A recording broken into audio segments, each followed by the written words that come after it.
Deyək ki, sabahları sənə ən yüksək liqalardan, lap tutaq ki, UFC-dən zəng gəldi və səni artıq orada görmək istəyirlər. Belə bir təklif olsa hazırda onu qəbul edərsən, yoxsa hələ fikirləşirsən ki, ona hazır olmaq üçün biraz daha yola ehtiyacın var? Biz bir komandayıq da, indi mənim menecerim Cavad Məmmədovdur.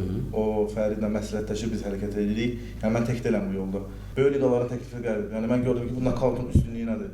Yəni prosta Cavada yönləndirirəm, Cavad da Fəridlə məsləhətləşir və qərar verirlər. Mən hazıram. Əgər Fərid məsləhət görsə ki, çıx bu ilə vuruş, mən bilərəm ki, Fərid mənə güvənir deyənə deyir, çıx bu ilə vuruş.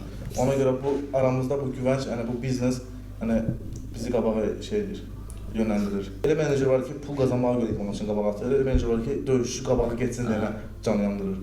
Cavad elə istəyir ki, mən daha yuxarı qalxım. Yəni pul ki, mənə baxmır. Ona artıq misal üçün getsin, nə bilim, Rizinlə vuruşsun, uduzsun, oradan faizimi getirim, söyləsin, getsin.